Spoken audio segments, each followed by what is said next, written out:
하나님 말씀 보시겠습니다. 하나님 말씀 창세기 6장 5절로 10절까지의 말씀입니다. 멸망의 땅에 심겨진 은혜의 씨앗이라는 제목으로 우리 말씀 나누도록 하겠습니다. 창세기 6장 5절로 10절까지의 말씀입니다. 교독하시겠습니다.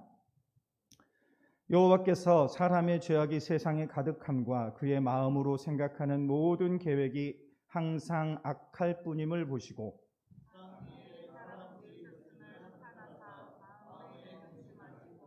이르시되 내가 창조한 사람을 내가 지면에서 쓸어버리되 사람으로부터 가축과 기는 것과 공중의 새까지 그리하리니 이는 내가 그것들을 지었음을 한탄함이라 하시니라. 이것이 노아의 족본이라. 노아는 의인이요 당대의 완전한 자라. 그는 하나님과 동행하였으며 세 아들을 낳았으니 셈과 함과 야벳이라. 아멘. 저는 개인적으로 설교 시간에 이런 얘기하기 좀 조심스럽긴 한데 개인적으로 저는 중국을 별로 좋아하지 않습니다. 왜냐하면 미래학자들이 중국이 뜰 거다라고 얘기를 했을 때 저는 믿지는 않았어요. 당시 중국의 현실이 굉장히 열악했기 때문에. 그런데 여러분 미래학자 말들 잘 들으셔야 되더라고요. 거의 맞춰요. 바이러스가 창궐하는 시대가 될 거다. 그것이 정확하게 맞아떨어졌는데요. 중국이 뜰 거다라고 했는데 중국이 미국과 이렇게 소위 말하는 맘먹을 정도로 크리라고 누가 예상을 했겠습니까? 근데 미래학자들이 정확히 봤습니다. 그런데 중국이 제가 보기에는 저의 개인적인 판단일 수 있지만 어떤 원칙보다는 힘과 권력과 재물로 나라를 다스리는 그러한 느낌이 듭니다. 그럼 미국도 문제가 참 많죠. 그런데 미국은 그래도 법을 쫓아가려고 하는 나라이고요. 지금까지도 민주주의의 표본이 되는 나라입니다. 청교도 정신에서 시작된 그 나라는 무언가 좀 다른 면모를 보이는 것은 분명한 것 같습니다. 물론 트럼프가 대통령이 돼서 미국 역사에 씻을 수 없는 오점을 남겼지만 그래도 미국은 수치를 아는 국가입니다. 바이든을 세우며 다시 좀 더 바른 길로 돌아서려는 그 모습이 보기에 좋습니다. 그런데 오늘 성경에서는 오직 힘으로만 통치하는 세상이 등장합니다. 그것은 바로 네피림이 다스리는 세상입니다. 창세기 6장 4절에 보면 당시에 땅에는 네피림이 있었고 그 후에도 하나님의 아들들이 사람의 딸들에게로 들어와 자식을 낳았으니 그들은 용사라. 고대의 명성이 있는 사람들이었더라. 여기서 용사라는 말은 지배자란 뜻이었습니다. 그들이 이 땅을 다스리는데 오직 힘으로만 다스립니다. 그렇게 네피림들이 세상을 다스리자 이 세상이 어떻게 되었는지 6장 5절에 정확히 묘사하고 있습니다. 여호와께서 사람의 죄악이 세상에 가득함과 그의 마음으로 생각하는 모든 계획이 항상 악할 뿐임을 보시고 라고 말씀하고 있습니다. 인간의 죄악이, 여기서 이 죄악은 영어 성경에는 사악함 이런 뜻입니다. 인간의 사악함이 가득했다. 그 말은 영어 성경에는 컸다라는 뜻이에요. 영어로 great이라는 단어를 쓰는데 인간의 사악함이 너무 큰 거예요. 인간의 사악함이 정말 도무지 컨트롤할 수 없을 정도로 극에 달한 상황이 됩니다. 왜냐하면 네피림이 세상을 다스렸기 때문입니다. 여러분 네피림은 거인족이라고 말씀을 드렸습니다. 키가 3m 이상이 되는 그런 거인족들이 태어나서 그들이 무엇으로 다스렸겠습니까? 오직 힘으로만 다스렸어요. 법도 없었어요. 원칙도 없었어요. 오직 힘으로만 세상을 다스리는 세상입니다. 얼마나 살벌하고 끔찍한 세상인지 여러분 상상이 가십니까? 한 가난한 사람이 이 당시에 소를 키우고 있었는데 이 소를 옆집 사람이 죽였어요. 그래서 옆집에 따지러 갔습니다. 그러자 옆집 사람이 열받는다고 그 사람을 길 한복판에서 죽여버렸어요. 그런데 길 가는 사람이 아무도 그걸 가지고 말을 하지 않아요. 그게 그냥 당연히 여겨져요. 왜냐? 그 살인자가 더 힘이 컸기 때문에 그렇습니다. 그럼 어떤 세상인지 상상이 좀 가십니까? 우리나라의 두 전직 대통령이 감옥에 있습니다. 수많은 비리와 뇌물수수 때문에 감옥에 갔습니다. 지금 이제 형이 확정되고 나자 사면에 대한 요구들이 있습니다. 그런데 이 사면이 쉽지 않습니다. 왜냐하면 그래도 우리나라는 법치국가이고 법과 질서로 통치되는 법치국가이기 때문에 그렇습니다. 전직 대통령이면 얼마나 힘이 센 사람입니까? 만약에 네피림 시대였다면 이런 거 전혀 없었을 거예요. 그런데 전직 대통령이라 할지라도 심판을 받는 국가, 그것이 법이 다스리는 국가입니다. 여러분, 법이 제대로 세워지고 법으로 국가가 다스린다는 것은 이것은 실은 엄청난 것입니다. 그런데 법이 아닌 힘과 그리고 재물이 있는 사람이 자신의 권력으로만 다스린다? 끔찍하기 짝이 없는 세상입니다. 네피림의 시절이었다면 힘만 있다면 떵떵거리고 사는 것입니다. 네피림은 거인족이었어요. 그가 한 번 휘두르면 수십 명이 나가 떨어질 정도의 힘이었어요. 그를 다스리는 거 오직 자신의 욕구, 감정 이런 것밖에 없어요. 자신의 감정에 뒤틀리면 누구든 죽여도 아무 말 할 수 없어요. 왜냐하면 힘이 있으니까. 어떤 세상인지 상상이 가십니까? 억울한 거 이런 거 없었습니다. 가난하고 연약하면 그것이 죄였고요. 부와 힘이 있다면 그것이 정의였던 세상이 바로 네피림의 시절이었습니다. 이 얼마나 타락한 세상입니까? 그런데요, 이것이 통치자들이 이렇게 되면 자연스럽게 그 국가라고 할 수 없겠죠. 그때는 한 나라밖에 없었으니까 사람들이 마음의 생각과 모든 의도들도 악했다라고 성경에는 말씀하고 있습니다. 우리가 봤던 창세기 6장 5절에 보면 여호와께서 사람의 죄악이 세상에 가득함과 그 다음에 그의 마음으로 생각하는 모든 계획이 항상 악할 뿐임을 보시고 라고 말씀하십니다. 여기서 그의 마음으로 생각하는 모든 계획이 항상 악하다는 것은 무엇이냐면 영어로 Every intent of the thoughts of his heart was only evil continually 이렇게 나옵니다. Every intent 하면 모든 의도예요. of thought, 생각들이 있는데 생각의 모든 의도들이 근데 그 생각이 어디에 있냐면 of his heart, 그의 마음에서 일어나는 생각들이 있는데 생각의 모든 의도들이 only evil, 오직 악하기만 했던 거예요. 여러분, 그래도 지금은 이 정도는 아니에요. 왜냐하면 법이 다스리는 국가가 되다 보니까 그러긴 한데 지금은 이 정도는 아닙니다. 그런데 오직 악하기만 했대요. 그 다음에 영어로 continually, 계속적으로 이런 거예요. 뭔가 향상이 되지 않고 점점 악했습니다. 모든 사람들이 이랬던 것이에요. 실은 국가의 지도자들이 또 국가가 무엇으로 그 국가가 유지되는가 하는 것은 이런 의미에서 굉장히 큰 의미를 가지고 있습니다. 그렇기 때문에 여러분, 저는 정말 정치에 관심이 없었는데 나이가 들수록, 죄송해요, 나이가 들었다는 증거예요. 근데 나이가 들수록 정치에 관심을 가질 수밖에 없는 것이 국가의 지도자들이 어떻게 하느냐가 국가 전반에 너무나 많은 영향을 끼칩니다. 그 대표적인 예가 뭐예요? 교육이에요. 여러분, 우리나라 교육은 왜 이렇게 자주 바뀝니까? 너무 자주 바뀌어요. 정신이 하나도 없어요. 무언가 중심을 갖고 쭉 가야 되는데 국가의 지도자들이 뭔가 이제 선거 공약을 내세우죠. 그러면 이제 공약 내세운 거 해야 돼. 그러면은 중구난방이 되는 거예요. 제가 꼭 비교하는 건 별로 좋아하진 않지만 교육에 있어서는 미국과 좀 비교할 필요가 있지 않나 하는 그런 생각이 들어요. 미국은 굉장히 이 교육에 있어서 탄탄하고요. 그 중심이 정부가 막 왔다 갔다 해도 흔들리지를 않습니다. 잡혀 있어요.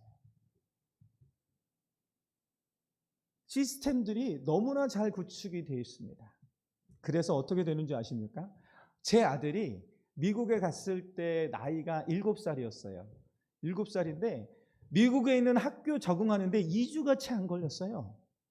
왜냐하면 외국인들이 워낙 많으니까 외국인들이 와도 그들이 잘 적응할 수 있고 애들이 금방 영어 배우고 너무 편안하게 2주 안에 학교에 적응을 하더라니까요. 근데 저희 애가 한국에 돌아왔을 때가 초등학교 4학년인가 5학년인가 그랬는데요. 초등학교 졸업할 때까지 적응을 못해요. 죄송한 얘기지만 아직도 중학교 가서도 마찬가지였어요. 공부 잘하면 인정해주고 공부 안 하면 죄송합니다. 좀 그냥 존재를 취급하지 않는 듯한 그런 느낌? 너무 안타까웠어요. 한국에 돌아와서 이것들을 보면서 너무 안타까웠어요. 우리나라가 갈 길이 참 멀지 않나 하는 그런 생각을 제가 개인적으로 해보았습니다.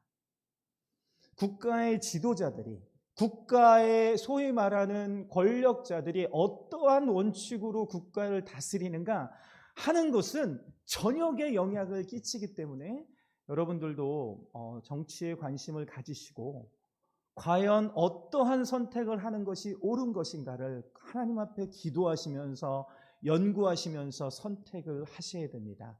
한 번 선택이 어떤 결과를 가져오는지 저희는 너무나 잘 알고 있습니다. 어쨌든 이 네피림의 시대는 멸망받을 수밖에 없는 끔찍하고 처참하고 참혹한 시대였습니다. 그런데 사랑하는 여러분, 기억하십시오. 이 모든 것들을 하나님께서 보고 계셨습니다. 믿으십니까? 창세기 6장 5절에 여호와께서 사람의 죄악이 세상에 가득함과 그의 마음으로 생각하는 모든 계획이 항상 악할 뿐임을 보시고 라고 말씀합니다. 하나님은 보십니다. 하나님이 침묵하고 계신 그 침묵이 하나님의 방관이 아님을 기억하십시오. 하나님은 모든 것을 보고 계십니다. 심지어 무엇까지 보고 계시냐면 인간의 마음속 깊은 곳에 있는 생각이 가지고 있는 의도까지 하나님께서 정확하게 보고 계십니다. 제가 다시 말씀드리지만 사탄은 그런 능력이 없다니까요. 자꾸 사탄이 나의 모든 생각까지 아시겠지. 여러분, 사탄은 피조물이에요. 인간의 마음속을 알 수 있는 영적인 존재는 하나님밖에 없어요. 그 하나님은 그 심장 깊은 곳에 있는 것까지 정확하게 보시고 아시는 분이십니다. 하나님께서 이 세상의 타락함과 그들의 죄악됨을 분명히 보셨습니다. 그리고 어떻게 하십니까? 심판하십니다. 하나님은 정의로운 분이기 때문에 그래, 내가 너 사랑하니까 봐줄게, 이런 거 안 하시는 하나님이라서 얼마나 고마운지 모르겠어요. 물론 우리가 잘못 살 때는 부담스럽죠. 그럼에도 불구하고요, 하나님이 정의로우시고 공의로우시다는 이것은 이 세상의 유일한 소망이에요. 왜냐하면 이 세상을 타락하게 만들고 끔찍하게 만드는 그 근원은 무엇이냐면 죄이기 때문에 그렇습니다. 그런데 하나님은 이 죄악을 심판하는 정의로운 분이십니다. 그러니 우리 사랑하는 늘사랑 성도 여러분, 주님 앞에서 적어도 내 마음의 의도만큼은 항상 선하게 가지려고 우리는 노력해야 됩니다. 우리의 결과까지 모두 선한 것으로 만들지 못할 때도 있어요. 그렇죠? 뭔가 의도는 좋았는데 의도는 그게 아닌데 결과는 그렇게 나타나지 않을 때가 있어요. 하지만 그 부분을 가지고 사람들은 막 뭐라고 하죠. 엄마, 나 이번에 정말 열심히 노력했는데 2등이 떨어졌어. 어떻게 된 거야? 그러면 심지어 엄마마저도 네가 노력한 거 맞냐? 막 구박하죠. 근데 하나님은 그렇게 하지 않아요. 정말로 노력했는데 성적이 떨어질 수도 있어요. 많이 힘들어할 수도 있어요. 하나님은 그가 의도를 가지고 정말 했다면 하나님은 그걸 인정해 주세요. 근데 사람들은 결과만을 봅니다. 그렇기 때문에 우리가 적어도 하나님 앞에 있어서는 의도만큼은 항상 순수하고 착하게 가져가셔야 됩니다. 왜냐하면 하나님은 그 의도가 옳다면 그 마음의 중심을 보시고 인정해 주시고 그것을 정말 하나님께서 얼마든지 격려해 주시고 보듬어 주시기 때문에 우리 하나님 앞에 의도를 순수하고 착하게 가져갈 필요가 있을 줄로 믿어요. 우리 성도들이 시간이 지날수록 좀 포장이 두꺼워집니다. 시간이 지날수록 바리새인들이 되어가요. 왜냐? 내 상태는 못 바꿔지는데 겉으로는 이제 신앙의 연수는 늘어가다. 물론 내 내면도 주님 앞에 늘 성장하면 좋겠지만 그러지 못한데 이제 연수는 늘어가다 보니까 포장이 늘어가는데 그럼에도 불구하고 우리의 심장 가운데 있는 우리의 모든 마음의 생각의 의도들을 보시는 하나님 앞에 우리의 의도만큼은 날마다 착하게 가져가는 것이 성도의 의무일 줄로 믿습니다. 이 죄악된 세상을 하나님께서 보셨습니다. 그리고 뭐라고 말씀하시냐면 우리 6장 6절을 한번 같이 읽어보시겠습니다. 6장 6절 시작. 땅 위에 사람 지으셨음을 한탄하사 마음에 근심하시고 라고 말씀하세요. 여기서 한탄하다는 말의 어근은 깊은 한수입니다. 여러분 깊은 한숨 쉬어봤죠? 자식이 있는 사람은 깊은 한숨 앞에서 제대로 깊은 한숨 쉬어지는데 자식을 키우다 보면 깊은 한숨이 쉬어집니다. 저도 아들을 키우는데 아들이 속을 새길 때 깊은 한숨 나옵니다. 그냥 깊은 한숨이 나와요. 여기서 한탄하다는 것은 유감으로 생각한다는 거. 그거 참 유감이다. 즉 하나님은 인간들이 이렇게 되는 것을 보면서 한탄하고 유감으로 생각하신다는 거예요. 왜냐하면 하나님은 인간을 지으실 때 인간이 이렇게 되도록 짓지 않으셨기 때문입니다. 하나님의 의도는 그것이 아니었어요. 하나님의 의도는 에덴에서 그 아름다운 에덴에서 같이 천국을 누리면서 사는 것이 하나님의 의도였어요. 그런데 웬걸 1세대 아담 때부터 그 꿈이 무너져 버렸어요. 하나님은 그것을 의도하신 적이 단 한 번도 없어요. 그런데 하나님을 버리고 거역하며 그는 그러한 멸망 가운데로 처참한 가운데로 들어가기 시작하더니 지금 이제 이 노아의 때가 되어서는 어떻게 됩니까? 결국엔 하나님이 멸망할 수밖에 없는 그 수준에까지 이르게 되었습니다. 이 모습을 보니까 하나님이 깊은 한숨이 쉬어지는 것입니다. 하나님의 자녀들이 이러한 말로 다 할 수 없는 죄악으로 가득 차 있고, 여러분 이 표현이 기가 막혀요. 모든 사람의 마음의 생각의 의도가 악하기만 한데 계속적으로 악하기만 했다. 굉장히 심각한 상태입니다. 저희는 그래도 그러지는 않아요. 그런데 이 당시에는 너무나 심각했던 것입니다. 하나님 마음에 딱 이런 마음이 든 거예요. 얼마나 그것이 심각했으면 내가 괜히 사람을 창조했구나 하는 생각이 들어버린 것입니다. 원래 하나님은 완전하셔서 후회할 일을 하지 않으시는 하나님입니다. 여러분, 하나님은요, 이 세상을 창조하시며 보시기에 좋았더라고 하시고 사람을 보시기에는 보시기에 심히 좋았더라라고 감탄하셨어요. 그런데 그 하나님의 창조물 중에 어떤 것도 하나님을 이렇게 후회하는 마음 들도록 하지 않았는데 인간이 하나님을 깊은 한숨 쉬게 만들어 버렸습니다. 그 그리고 나서 근심했다고 그러는데 이 근심이 영어로 grieve인데 무슨 뜻이냐면 몹시 슬퍼하다, 비탄에 잠기다, 괴로워하다 라는 뜻입니다. 여러분, 하나님께서 너무너무 슬퍼하시며 비탄에 잠겨 계시고 괴로워하는 모습이 상상이 되십니까? 하나님 그런 슬픔에 잠기셨습니다.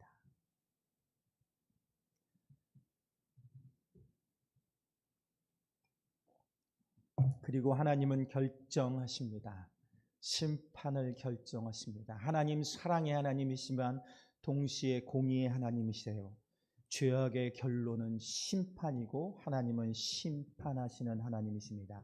창세기 6장 7절에 이르시되 내가 창조한 사람을 내가 지면에서 쓸어버리되 사람으로부터 가축과 기는 것과 공중의 새까지 그리하리니 이는 내가 그것들을 지었음을 한탄함이니라 하시니라.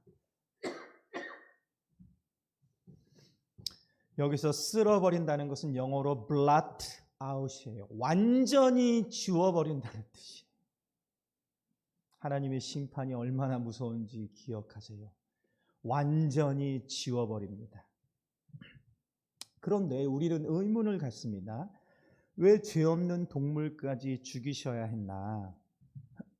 왜냐하면요, 가장이 무너지면 가족들이 다 고통을 겪습니다. 죄송합니다.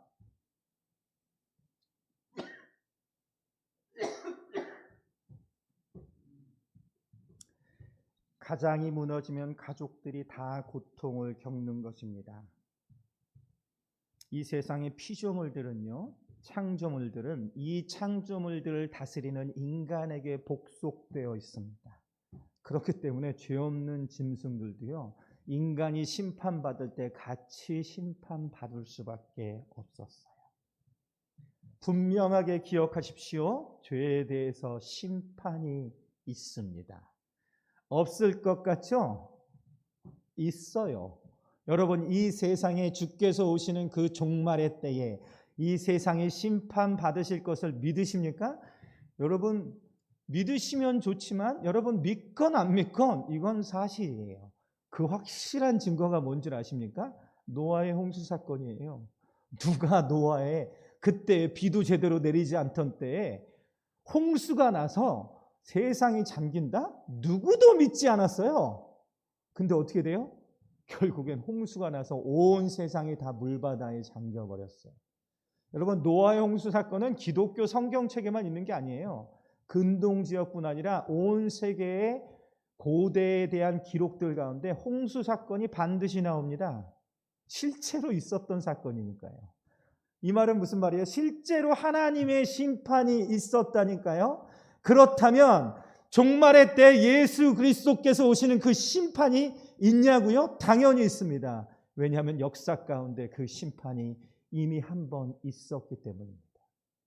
이 심판은 반드시 찾아옵니다. 주께서 말씀하신 것이 이루어지지 않은 것이 단 한 가지도 없어요.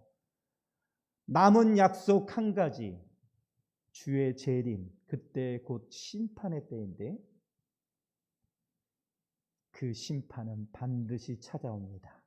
언제일지를 몰라요. 정신 똑바로 차리고 살아야 돼요. 언제일지 모른다니까요. 아, 내일은 아니겠죠라고 장담할 사람 누가 있습니까? 언제일지 모르는 그 심판. 그 심판은 중요한 것은 언제일지 모르지만 반드시 나타난다는 것입니다. 그런데 사랑하는 늘사랑 성도 여러분, 기억하십시오. 주의 재림이 온 세상의 심판의 날이지만 하나님의 백성들은 어린 양의 혼인잔치에 참여하는 축제의 날임을 기억하시기 바랍니다. 그래서 우리가 예수 믿지 않습니까? 이 추위에도, 이 코로나 시절에도 모여서 예배 드리는 이유가 무엇입니까? 우리에게 이 은혜가 약속되었기 때문인 줄로 믿습니다.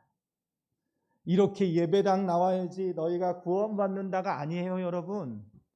오직 예수 그리스도를 믿기만 하면, 받아들이기만 하면 우리를 구원해 주신 것이 너무 감사해서 그 하나님을 섬길 수밖에 없고 그 하나님을 워십하고 그 하나님을 예배할 수밖에 없어서 주님 앞에 나오는 것이 주께 드리는 예배인 줄로 믿습니다. 또 한 가지는요, 우리에게 심판은 없습니다. 하지만 징계가 있다는 것을 기억하세요. 여러분, 세상의 심판을 보면서 우리 성도에게는 징계를 기억해야 됩니다. 구원받은 성도가요, 계속해서 죄를 범하잖아요. 그러면 하나님의 징계가 임해요. 부끄러운 제 고백했었습니다. 저도 하나님의 징계의 매를 한번 맞아봤는데요. 아이고, 우리 사랑하는 늘사랑 성도 여러분, 제발 그 단계까지 가지 마세요. 정말 맞아본 분들은 이게 얼마나 무서운지요, 마치 지옥불을 걷는 것 같아요. 얼마나 무서운 줄 아십니까? 하나님께서 눈 똑바로 뜨고 매를 드시기 전에 알아서 지혜롭게 무릎 꿇는 성도가 되어야 할 줄로 믿습니다. 제가 자식을 징계할 때가 있었어요. 죄송합니다. 근데 자식을 징계할 때가 있었는데요, 그렇게 한번 때리고 나면 마음이 너무 아파요. 한 대를 때리건 세 대를 때리건 마음이 너무 아파요. 자식이 고통당해하는 모습이 그렇게 속이 상하더란 말이에요. 여러분, 하나님 마음 아프게 하지 마시라니까요. 왜 우리를 그렇게 사랑하는 아버지, 흠도 없고 티도 없는 아버지를 왜 이렇게 속을 새깁니까? 왜 하나님으로 하여금 손에 매를 들게 만드냔 말입니다. 하나님은 매 때리는 걸 굉장히 미루세요. 웬만하면 잘 안 때리세요. 그런데 우리는 인간의 고집이 구원받았는데도 끝까지 옛날 습관에 묶여가지고 계속 고집을 부린단 말입니다. 그때는 매밖에 없어요. 심지어 매를 맞아도 못 고쳐. 죄송합니다. 매를 맞아도 못 고치면 어떻게 되는 줄 아십니까? 성경에 나와 있어요. 그 영혼을 걷어가세요. 그게 하나님이 때리시는 마지막 이 땅에서의 매. 그래서 영혼은 불 가운데서 건짐받은 것처럼 불에 막 타고 있어. 하나님의 백성인데 불구덩이에서 막 타고 있으니까 쑥 건져낸 것처럼, 고린도서에 그런 말씀 나와요. 그냥 불 가운데서 건져낸 것처럼 구원은 해주시는데 얼마나 수치스러운 구원입니까? 그 때가 오기 전에 주님 앞에 회개해야 할 줄로 믿습니다. 하나님의 심판, 하나님의 징계는 있습니다.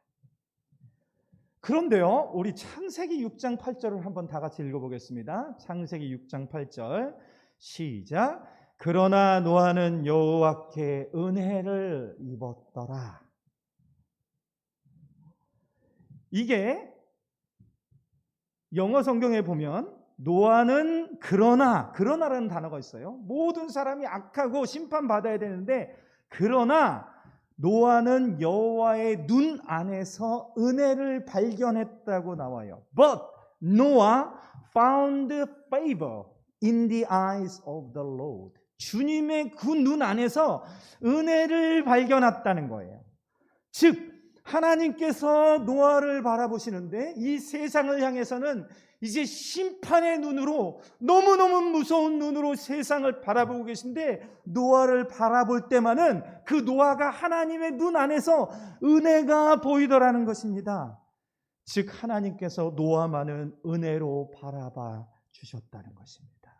노아에게만은 은혜를 베풀어 주셨어요. 왜 그럴까요? 그 이유는 알 수 없습니다. 여러분, 아래 9절에 이것이 노아의 족본이라 노아는 의인이요 당대의 완전한 자이기 때문에 그가 그랬다라고 우리들이 성경을 해석하시는 경우가 있는데, 그 성경 해석은 잘못된 해석입니다. 왜냐하면 6장 8절과 9절은 전혀 다른 맥락이에요. 전혀 다른 문단이에요. 6장 9절은 이것이 노아의 족본이라 하면서 족보 얘기가 나와요. 앞에는 노아가 하나님의 눈에서 은혜를 발견했다는 것은 앞부분이에요. 왜냐하면 문맥상 하나님께서 이렇게 심판하신다 하면서 그러나라고 하면서 문맥이 연결이 돼 있어요.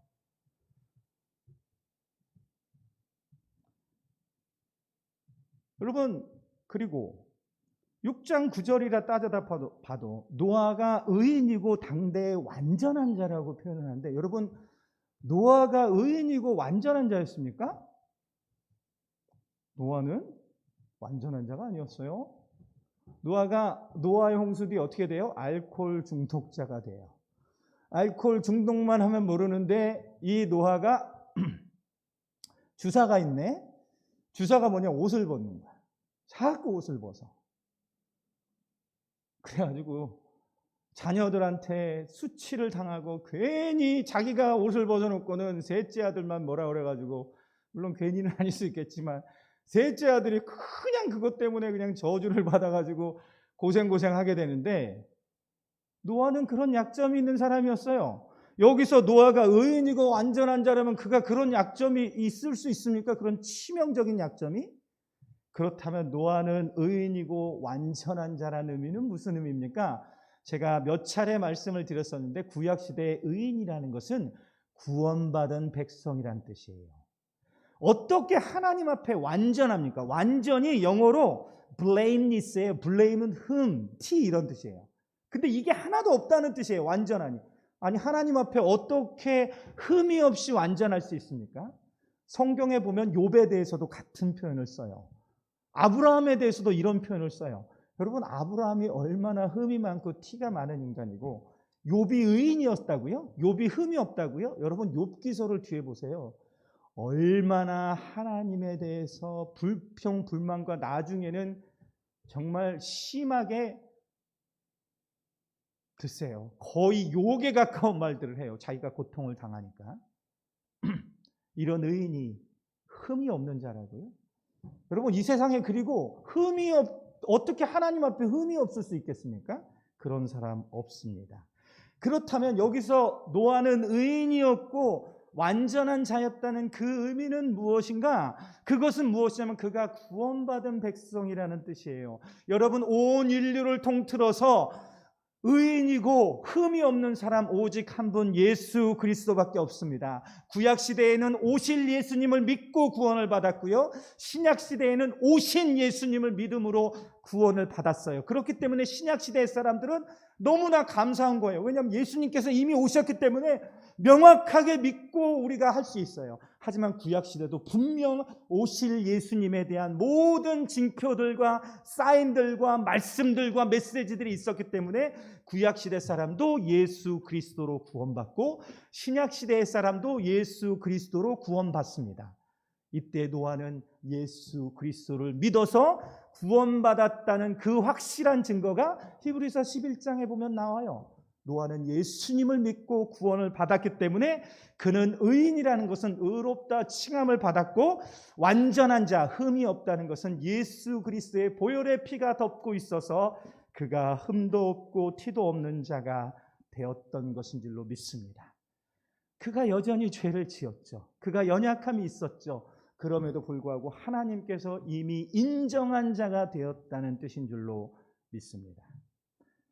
그런데 왜 하나님께서 노아에게만 이런 은혜를 베푸시고 노아에게만 구원을 주셨을까요? 왜 노아만 이렇게 사랑해 주셨을까요? 그건 몰라요. 오직 누가 아시냐? 하나님만이 아십니다. 그럼 하나님이 누구를 사랑해 주시는가? 그것은 전능자의 선택이에요. 우리의 영역을 벗어나는 것이. 사랑하는 늘사랑 성도 여러분, 바로 우리에게도 노아에게 비쳤던 하나님의 은혜의 눈빛이 우리에게 비춰진 줄로 믿습니다. 그러므로 말미암아 우리가 구원받았죠. 여러분들도 인정하시잖아요. 여러분들이 착해서 구원받았어요? 여러분들이 조금 더 정직해서 구원받았어요? 조금 더 정의로워서 구원받았어요? 도토리 키재기예요. 그것으로 하여금 우리가 하나님의 자녀가 되고 천국이 되는 백성 티켓 절대로 못 얻습니다. 율법의 행위로는 누구도 구원받지 못해요. 그런데 하나님께서 우리를 만세전에 택해 주시고 예정해 주시고 때가 되니 우리를 복음으로 부르시더니 우리로 하여금 믿음을 주셔서 믿게 하셔서 하나님 자녀 되게 하여 주신 줄로 믿습니다. 사랑하는 늘사랑 성도 여러분, 노아에게 비쳤던, 노아에게 쏟아부어졌던 그 하나님의 은혜의 손길이 우리 한 사람 한 사람에게 임했기 때문에 그 은혜로 말미암아 우리는 구원받게 된 줄로 믿습니다. 여러분, 노아가 누렸던 그 은혜와 똑같은 은혜들을 우리가 조금이라도 누리지 못한다면 구원받을 사람 아무도 없어요. 왜냐하면 구원은 우리를 100% 완전한 수준으로 이루는 것인데 99%로도 부족해요. 그렇다면 노아에게 부어졌던 이 은혜의 눈빛이 우리에게 동일하게 비춰짐으로 말미암아 우리도 구원받게 된 줄로 믿습니다. 이것이 바로 멸망의 땅에 심겨진 하나님의 은혜의 씨앗입니다. 얼마나 타락했습니까?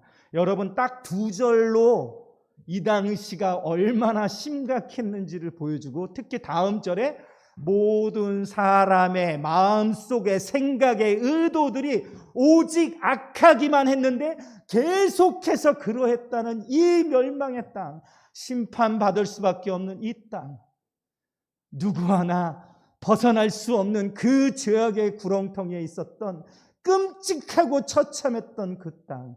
그런데 하나님께서 인류를 버리지 않으시고, 만약에 여러분 노아까지 선택하지 않으셨으면 공룡들이 멸종한 것처럼 우리 인류는 멸종하는 거예요. 그런데 하나님은 은혜를 베푸셔서 노아를 예정하시고 노아를 택하시고 노아를 부르시고 그에게 은혜 베풀어 주셔서 그를 구원하여 주심으로 말미암아 은혜의 씨앗이 이 땅에 심겨진 줄로 믿습니다. 실은 이 은혜의 씨앗은 예수 그리스도죠. 우리의 심령 깊은 곳에서 이 은혜의 씨앗이 심겨졌어요. 예수 그리스도의 그 은혜의 씨앗이 우리의 마음속에 들어온 줄로 믿습니다. 우리 같은 사람이 누구라고 우리를 선택하여 주시더니 우리 안에 예수 그리스도를 쏟아부어 주셨단 말입니까? 말씀을 맺겠습니다. 멸망은 반드시 옵니다. 멸망은 예정된 사실이에요. 누구도 이 멸망에서 구원받을 자격이 있는 사람은 누구도 없습니다. 오직 하나님의 은혜를 입은 자만이 구원을 얻게 되는 줄로 믿습니다. 노아가 바로 그런 자였어요. 하나님의 은혜를 받았기 때문에 이 멸망이 가득하고 죄악이 가득한 세상에서 구원을 받게 된 줄로 믿습니다. 지금 이 세상이 아무리 타락하고 교회들이 타락했다 할지라도 하나님은 당신의 언약 백성을, 당신의 은혜가 쏟아진 백성을 절대로 버리지 않으신 줄로 믿습니다. 예수 그리스도로 말미암아 우리에게 은혜가 쏟아졌기 때문입니다. 자기 아들을 아끼지 아니하시고 우리 모든 사람을 위하여 내주신 이가 어찌 그 아들과 함께 모든 것을 우리에게 주시지 아니하겠느냐? 누가 능히 하나님께서 택하신 자들을 고발하리요? 의롭다 하신 이는 하나님이시니 누가 우리를 그리스도의 사랑에서 끊으리요? 환난이나 곤고나 박해나 기근이나 적신이나 위험이나 칼이랴. 기록된 바 우리가 종일 주를 위하여 죽임을 당하게 되며 도살당할 양같이 여김을 받았나이다 함과 같으니라. 그러나 이 모든 일에 우리를 사랑하시는 이로 말미암아 우리가 넉넉히 이기느니라. 내가 확신하노니 사망이나 생명이나 천사들이나 권세자들이나 현재일이나 장래일이나 능력이나 높음이나 깊음이나 다른 어떤 피조물이라도 우리를 우리 주 예수 그리스도 안에 있는 하나님의 사랑에서 끊을 수 없느니라. 이로 말미암아 우리는 이 멸망의 땅에서 도피의 은혜를 입게 된 줄로 믿습니다. 사랑하는 늘사랑 성도 여러분, 그렇게 되었다면 우리는 어떻게 살아야 되겠습니까? 노아처럼 하나님과 동행하는 사람이 되어야 할 줄로 믿습니다. 창세기 6장 9절에 이것이 노아의 족본이라. 노아는 의인이요 당대의 완전한 자라, 구원받은 자라. 그가 어떻게 했다요? 그가 어떻게 했다고 합니까? 그는 하나님과 동행했다라고 말씀하십니다. 사랑하는 늘사랑 성도 여러분, 이 멸망의 땅에서 하나님의 은혜로 구원받았다라고 하면 노아처럼 동행하는 삶을 살아가시지 않겠습니까? 하나님과 대화하십시오. 성경을 읽으십시오. 신학을 공부하십시오. 기도하십시오. 순종하십시오. 이를 통해서 날마다 주와 동행함으로 말미암아 주의 날이 우리에게 언제 임할지 모르지만 그때에 할렐루야 주께 부르며 찬양할 그날이 우리에게 반드시 올 줄로 믿습니다. 그날에 혼인잔치에 올라가서 정말 이 땅의 다른 사람들에게는 멸망이 임하는 그때 우리에게는 한없는 정말 기쁨의 희락이 우리에게 쏟아지게 된다면, 그것이 우리에게 분명하게 약속되었다면 그 주님과 함께 우리의 남은 여생을 살아가야 하지 않겠습니까? 우리 같이 찬양하시겠습니다.